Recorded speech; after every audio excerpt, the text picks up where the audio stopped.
Pak Niko, gimana umur cadangan nikel di Indonesia yang diperkirakan hanya 6 sampai 11 tahun saja karena banyak smelter yang udah dibangun dan bagaimana prospek emiten nikel terutama UNTR yang agresif. Umur cadangan nikel 6 sampai 11 tahun ya. Wah, saya harus lihat kajiannya nih Pak ya, yang umur ini ya. Karena sebenarnya mungkin kan itu ada yang kan kalau misalnya kita ngomongin reserve kan ada dua ya Pak ya. Ada yang reserve, ada yang resource ya sebenarnya. Nah, ini mungkin kayak considering reserve-nya doang gitu. Cuman kalau misalnya dikeruk lagi, ditambang lagi, resources-nya ini sih sebenarnya menurut kita lebih penting ya buat ngomongin dari sisi potensi cadangan nikel itu tadi sih. Nikel ya, in overall sih sebenarnya gini Pak, nikel itu tuh sebenarnya pressure ya in the short term gitu. Karena nikel kan ada dua, nikel class 1 sama nikel class 2.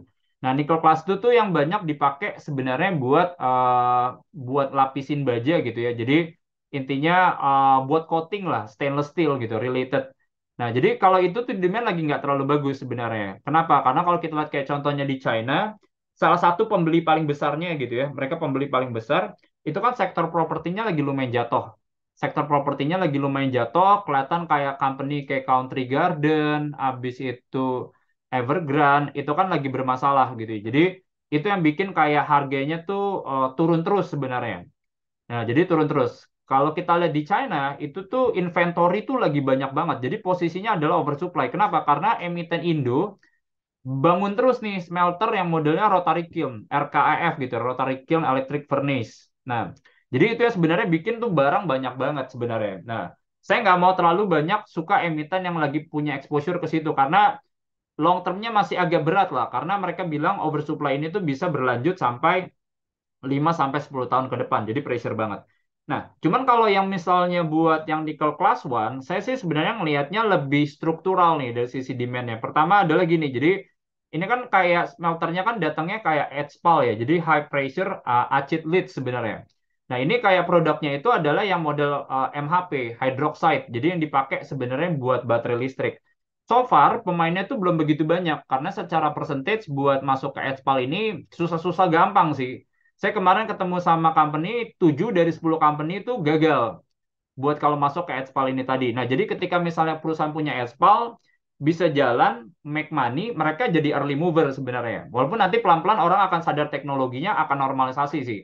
Nah, jadi kalau misalnya Adspal ini, kalau kita lihat harga yang kayak kelas 1 sama kelas 2, ini kelas 1, kelas 2 tuh turun. Ini juga turun sih sebenarnya yang kelas 1 ya. Cuman nggak sedalam yang si kelas 2-nya itu tadi. Nah, jadi sebenarnya kalau kita ngelihat seperti itu, harusnya kayak yang kelas 1 ini masih bagus ya buat long term ya. Nah, makanya sebenarnya saya kemarin lumayan suka sama NCKL gitu. Kenapa? Karena dia punya exposure di Adspal-nya itu tadi sih.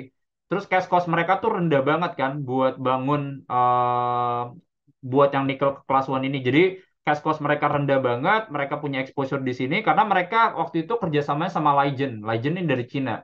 Jadi mereka Legend sebagai off-takernya juga, mereka yang ngerjain. Masih menarik sih. Cuman kalau misalnya smelternya banyak rotary kiln sih, harga sih masih akan pressure sih, Pak ya. Jadi itu sih. Inco juga sebenarnya akan ada Expal sih ya. Saya lupa deh. Mereka tuh di Morowali ya kalau nggak salah. Cuman tuh kalau nggak salah tuh jadinya tuh baru 2026 gitu. Jadi maksudnya belum banyak lah kalau emiten Indo yang punya exposure di Expal itu tadi sih, Pak.